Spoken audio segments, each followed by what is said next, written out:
I call this public meeting of the Eagle Mountain Saginaw Independent School District to order. Let the record show that a quorum of board members is present and that this meeting has been posted in accordance with the Texas Opens Meeting Act, Texas Government Code Chapter 551. Welcome everyone to our special meeting for our bond workshop and some action items. Becky, did anybody sign up to speak tonight? All right, we have no speakers, so therefore we'll move right to the bond workshop, and I'll call on Superintendent Dr. Jim Chadwell. Thank you. Tonight, we're obviously here to hear a report from our bond steering committee, our planning committee.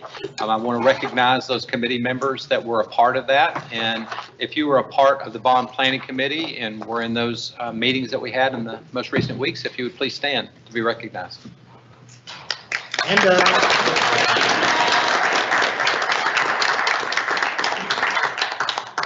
the work that the committee did was very, very challenging. Not only did they go back and look at what we've done in the past in our 2008 and 2017 bond, they also looked at the growth that we're having currently. So they looked at all of our enrollment information, they looked at demographic data, they looked at all the needs that we've shared with them. Then in the end, they also had to apply the fact that there's finite amount of funds and we're in an environment with COVID inflation, as we're all very aware of that. And so we have needs, but also making sure we curtail those needs to the budget that's available to us. And so I'm very thankful for this committee. They had a lot of work to do, and they asked some tremendous questions that not only guided us in this current bond program, but also will help us in bond programs to come. One thing we will be doing is asking our bond committee members to continue with service in the interim, that we would give them reports on a regular basis, forward all the demographic quarterly reports that we receive, give them updates on the bond progress as we do with you. Then when we come back together, which won't be that long, then we'll be fully prepared to, again, make recommendations for the future of our district. So, again, very excited about tonight. A lot of work's been put into it, and I'm very thankful for the individuals that have served. I also want to pay special attention to Paul Jacobs, that's here tonight as a chairperson for the committee, and he was also, again, very helpful with us. And so, with no further ado, I'll turn it over to Mr. Welch.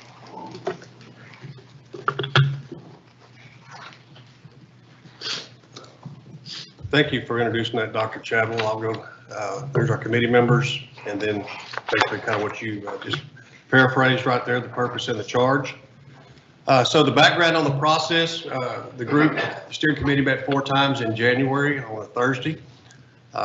So we had roughly a little over 20 people at each one of those. We reviewed our bond programs from the 08 and the 2017 program. We looked at the demographic data to show at each level where we're at and how we're going to grow, and also how impacting new programs such as adding full day pre-K and how that impacts our classroom load, and showed them, especially in elementary, showed the need that we would have. We need more seats in that area.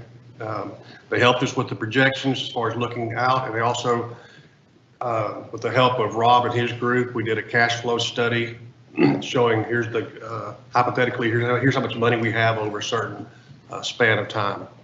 We toured some facilities. We looked at Lake Country Elementary, we went to Saginaw Elementary, and we went to Marine Creek, our newest secondary school.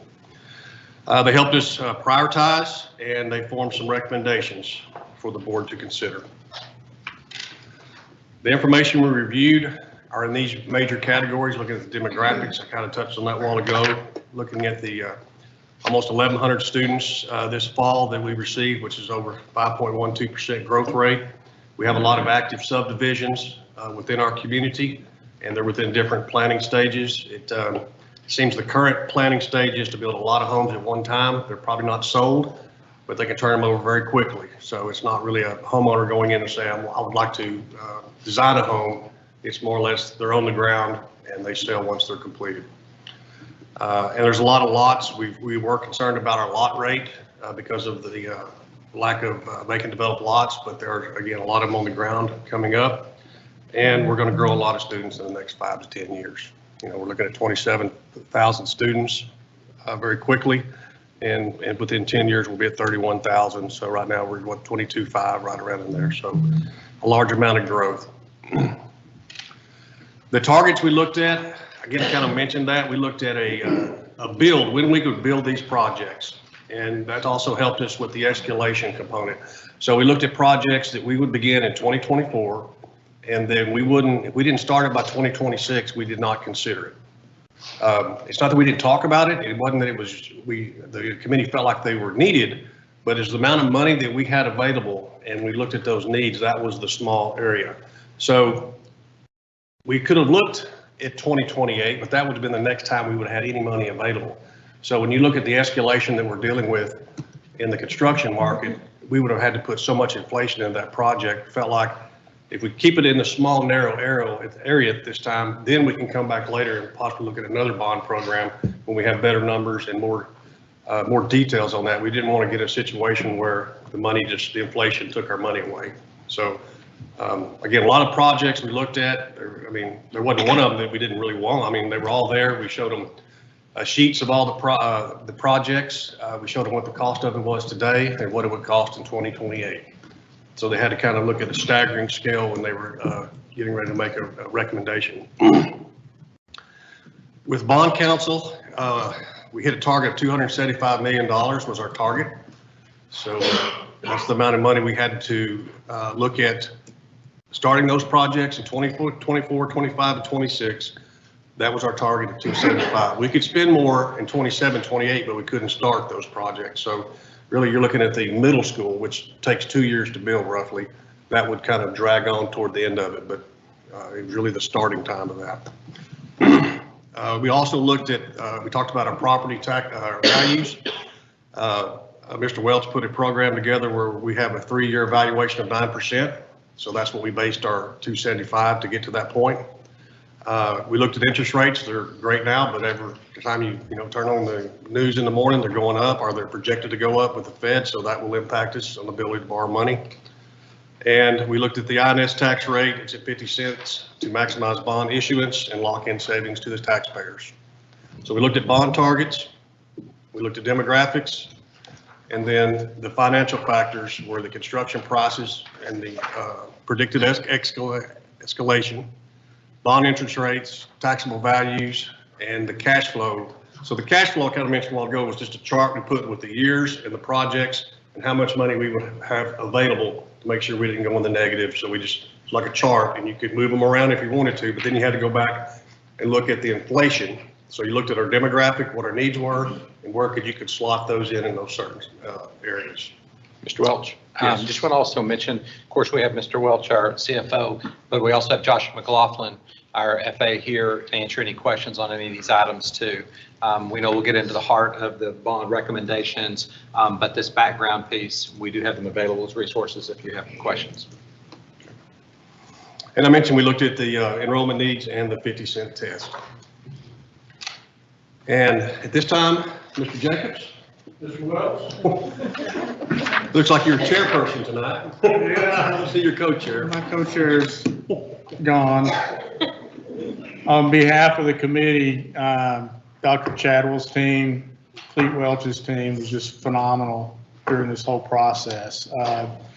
They fed us so much information in a short period of time. I think this normally takes us several months to work through in 17. This month was, or this time it was in 4 days, Thursdays, a couple hours each day. Hope I pushed the right button. But thanks to both of y'all for your teams and what you did. We recommend, the committee recommends call a bond election amount of $275 million for May 7th, 2022. It's the committee's recommendation that a bond is needed to prepare for student growth in our community, to replace aging, inadequate facilities and systems, to fulfill our commitments in previous bonds due to the COVID inflation. We recommend 2 elementary schools, 19 and 20, additional land for elementary sites, and a future ag facility center. Kind of get out of the area where we're at. Replace aging inadequate systems in selected facilities.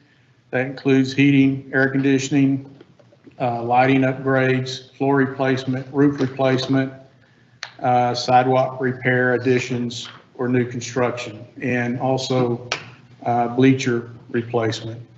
And then obviously the COVID inflation to complete our existing bond programs. Any discussion, questions that you have for the committee, or would be glad to address them? The board's a lot prettier than it used to be, I can tell you that.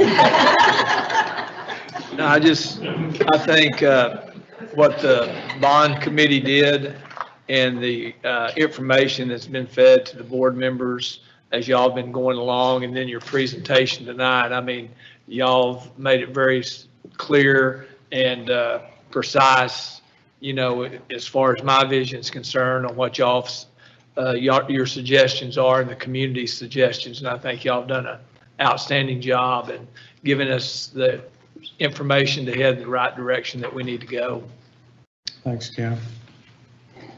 It was a different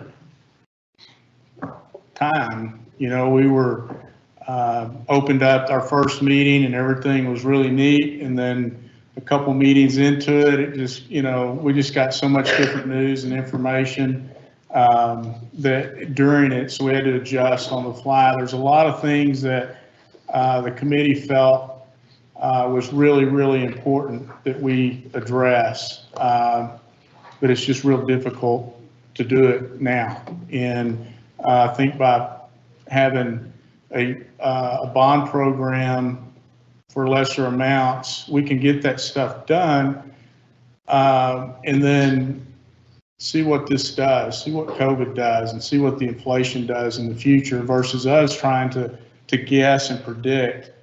I mean, you know, the future, and used to is relatively easy to do, and it's not now. So any other questions or?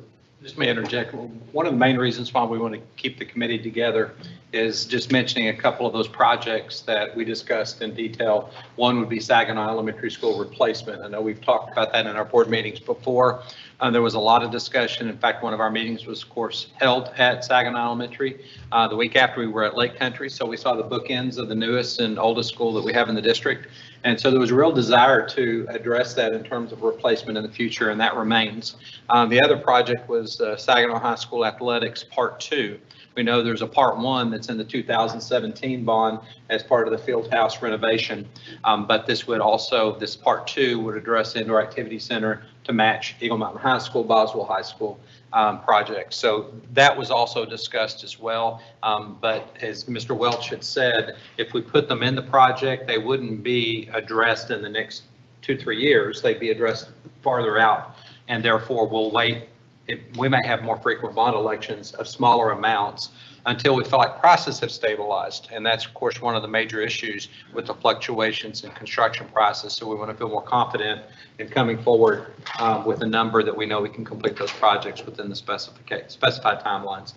The other one was, I said there's two, but the other one was Ag Center. We talked about the Ag Center and the needs there, thus the purchase of property. And so there's other things that are needed that we'll continue to discuss on our meetings in the future. We'll probably just continue to make a tour around the district because we're large. You know, we have 27 schools, but we have a lot more than that in terms of facilities and just having a scope of the millions of square feet that are underneath us. The one thing I'll highlight in this program that I think is key, and just reiterate for the community, in the 2017 bond, we did a lot of work in replacing aging and inadequate materials, facilities, operational structures. We touched every campus in the school district. Somehow, some way, every building, not just campus, but building was touched. And this continues that work. And so those places, like with Chisholm Trail High School flooring on the list, can you imagine? It was only a few years ago that we built that. Well, that's in this 2022 bond. So when we see those lists of upgrades, it's to continue that work and not let us get behind. And so that's real critical. Of course, this is one part of it. We also have the M&O. I know we've had some questions, I believe, in meetings about using our M&O budget to do some improvements there as well. We'll continue that. These are more larger whole-scale upgrades. Paul, I think y'all have identified a wide range of things, and you've selected and prioritized these. But I know there's some other things, some of the ones Dr. Chadwell mentioned, but we know we're growing fast. So I appreciate y'all's willingness to kind of keep involved. And I think since you already kind of have the background for those additional facilities, the committee would be able to give us good suggestions about prioritizing those. That's what we need, what the Right. community wants to build them in the order. We got to have seats for kids. I mean, obviously, as we grow, you saw the growth. I Right. know y'all saw the growth. So as those demographers tell us that many more kids are coming in, that part's going to drive itself for sure. And if you haven't driven around the district, I would. Cleet sent me some places I've never been before, and I was just going, this is like a mile from my house, you know, I didn't even know it was here. And so it's our community is changing rapidly. So one of the things that we did at the end of the meeting is we decided kind of what was going to be that we were favoring, and then we went over everything that we were excluding. You know, not that they weren't important, it's just things that wouldn't fit. And one thing we did find was sidewalks at Island Middle School, I believe. And so we moved that out because it's ADA, had to do with ADA compliance, is that right, Clete?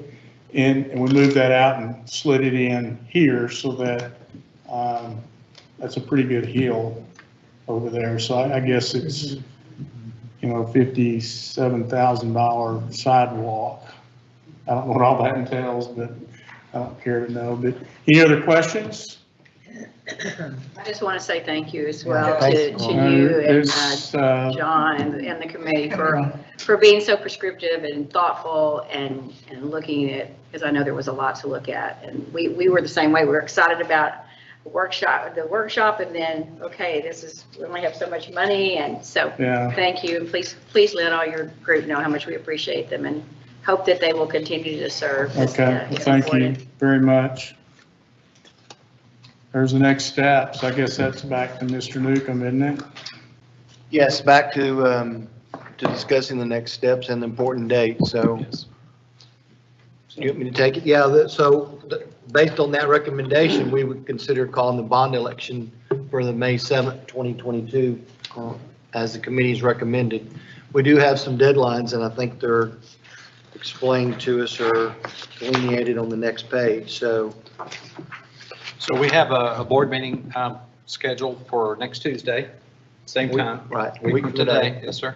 And the deadline is Friday, the 18th, to call the election, 78 days prior. And you see the list there of the important key dates that we have moving forward. So we know that if the board does call that election, we have a lot of work to do to communicate information to our community, and we'll be prepared to do that. Well, thanks to the committee again. Just on behalf of the board, we appreciate what you did for laying that out for us. And then we'll meet next week to take action on that item. We do have some action items tonight. First is to award a contract for Eagle Mountain High School. Mr. Welch, please.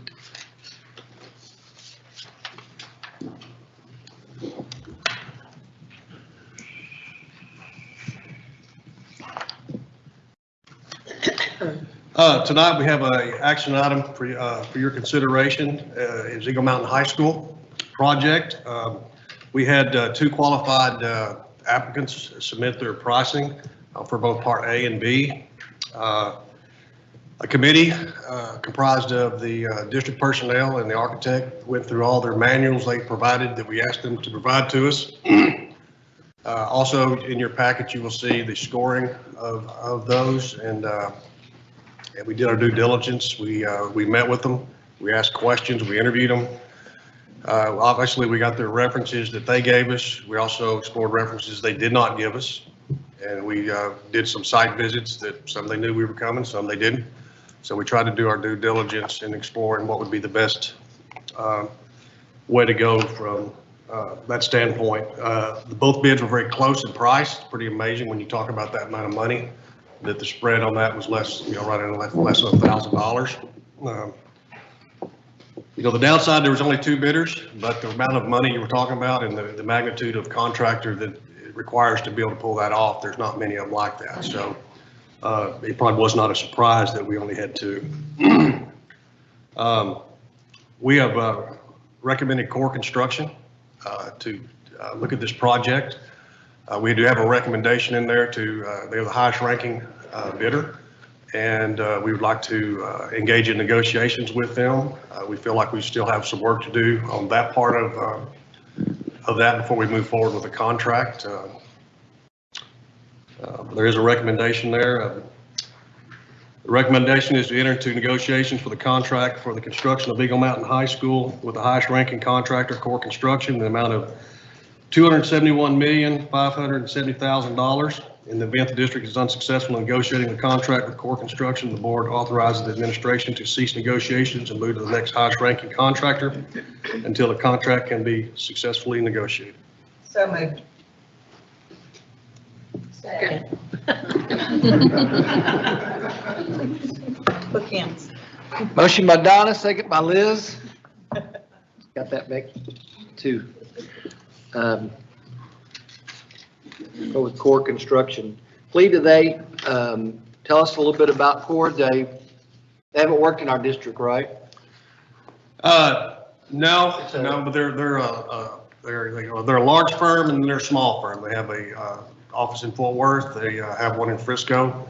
So they do a lot of work in North Texas and in the United States. We looked at a lot of their high school projects because that's really what's compatible with what we're looking at. So we visited Frisco over that. We talked to Frisco's personnel about the high schools that they've worked on over there. There was another neighboring district also finishing up a project. So we went on site and talked to their district personnel to get a feel for them. If there's any more information, we do have representatives from Core Construction here tonight. All of them sitting out there.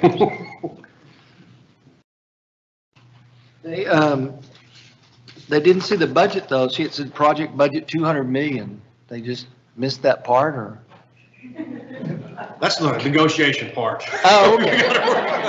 All right. I like to hear that. We'll try to close a little bit of that gap Okay. on that. Any other And questions? that's part of the discussion that's during the negotiations, is to see, especially as we project out into the future. I mean, this building's built obviously over a large number of months, and if there's any cost savings that are able to be obtained during the construction process, that could be negotiated, that we receive some savings on the project. So there'll be some detailed discussions about that. That's going to be important, especially the scope. As Paul talked about earlier, in the middle of our process of talking about the future, we have to go to the past and look at where we're at, or the current to look at where we're at. And the construction process right now are greatly accelerated, as we're very well aware. And I know y'all are aware of this, but just for those that are here in the audience or listening at home, we were right on schedule with our anticipated increases. We built in contingencies, of course, with our bond. What's occurred in the last several weeks is incredible in terms of increasing construction prices and what's been experienced all over the country, and of course in North Texas. And so a lot of that just has with limited supplies of products and supply lines. It's not really the labor cost per se, it's really to do with what we see: lumber and steel and gypsum and copper and all those things that it takes to build a building. And so we know that will be corrected at some point, but just like we thought COVID would be over by now, we know it's still affecting construction, affecting the development of products, and then of course anything that happens in the world, from what's happening in the Ukraine right now to our relationship with China. All those have ripple effects in terms of the cost of products. So we're in a very difficult time, and we're managing through that time with our commitment to our community. We'll continue to move forward and build the schools that we promised for the kids that are here and the kids to come.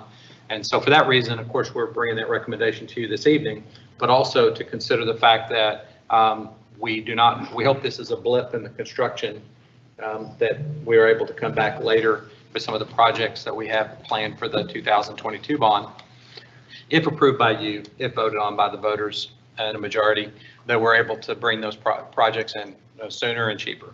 So What does Core think? Do y'all think the prices are, I mean, y'all are dealing with it every day, trying to order materials just to get enough probably there for the job. just, I can speak to that. All right. We had seen unprecedented escalation over the past year and a half, and it has slowed down. So in each material category, we've taken kind of a monthly approach to tracking escalations. And through September, it was very accelerated. And over the last couple of months, it's settled back down, meaning the escalation hasn't skyrocketed at quite such a pace. It's slow and steady, typically at 6% a year. And it's kind of fallen back into that mode for the majority of it. Now, has it started to come back down? No.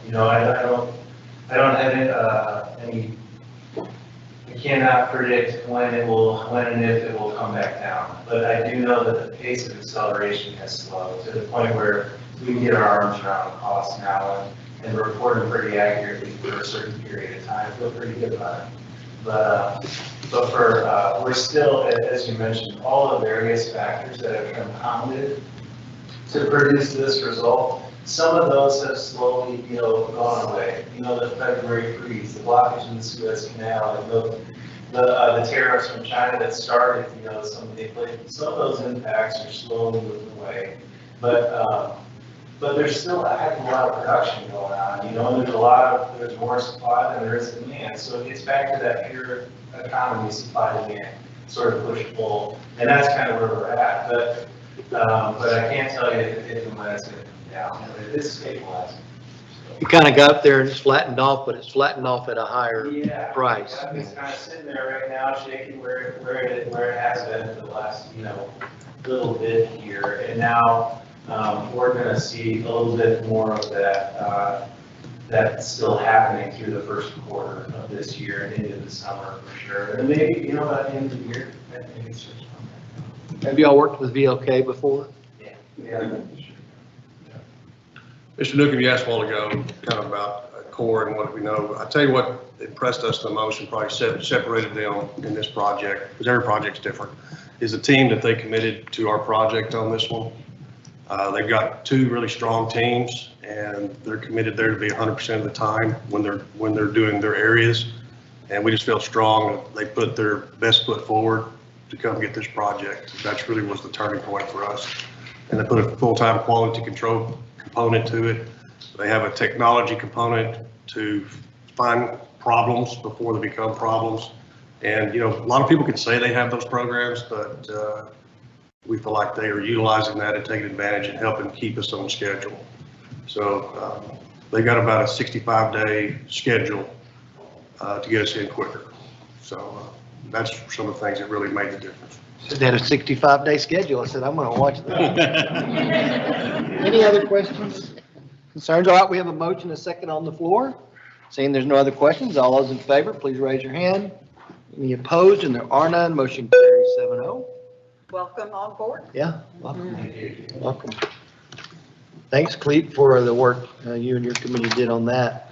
Next, on top of the 271, we have a contract for off-site improvements at Eagle Mountain High School. Clete. Okay, this is going to be talking about the water, the sanitary sewer, the paving, storm drains, and street light improvements all around, on three sides of the building. So it's really the offside. It's building the roads and turning them over to the city.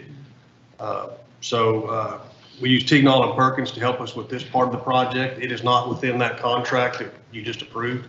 It's a separate contract. So the district personnel manage that in a sense. But the reality is the city inspectors with the city of Fort Worth, who is going to inherit the road, they are the one that manages it because they approve it or they don't. It's because they're going to, it's their project eventually. So again, this is a large amount of money.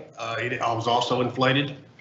So it's about $2.5 million more than we were anticipating there. I wonder what the budget, so the budget was 2.5 less than this? We were hoping for $6 million right in there, give or take, and so we felt it on this also. We had two bidders on the project. Felt like both of them could do the job. They ended up scoring pretty close, but this was the lowest bidder on the project. All right, would you like to read the recommendation again? I'm sure we'll get a motion of some sort. The recommendation is to enter a negotiation for the contract to construction of Eagle Mountain High School off-site improvements with the highest ranking contractor, Jackson Construction Limited, in the amount of $8,743,757 In the event the district is unsuccessful in negotiating the contract with Jackson L. Limited, the board authorizes the administration to cease negotiations and move to the next highest ranking contractor until the contract can be successfully negotiated. So moved. Second. Motion by Donna and second by Marilyn. Now we have a motion. We have any questions about the contract? Seeing none, all those in favor, please raise your hand. Any opposed? And there are none. Motion carries 7-0. Clete, I just want to say that you're spending our money about as fast as my daughter spends. 180 million. All right, our next action item is to consider approving the 2021-2022 prioritized staffing report. Good evening, Dr. board Kamel. members, Yes. Dr. Chadwell. Good evening. I wanted to spend some time with you today on a couple of vacancies that have become available, and due to the enhanced needs in our communications department and also in the business office, a priority has been set to reclassify these positions. So we aren't asking for new FTEs. What we're doing is taking some vacancies and really expanding the responsibilities associated with those. So the recommendation is to take the communications coordinator and reclassify it to a director of communications, and to take the compensation data analyst and reclassify it to an assistant director of payroll. I move Questions? that the board approve the 2021-2022 prioritized staffing report as presented. Second. Motion by Liz, second by Marilyn. Any questions on those? Seeing none, all those in favor, please raise your hand. Any opposed? And there are none. Motion carries 7-0. Thank you. Thank you. I think there's no further business to come before this board. The chair will entertain a motion to adjourn. I move that we adjourn. Motion by Donna, second by Marilyn. All in favor? We're adjourned. You don't want to vote on it? We did.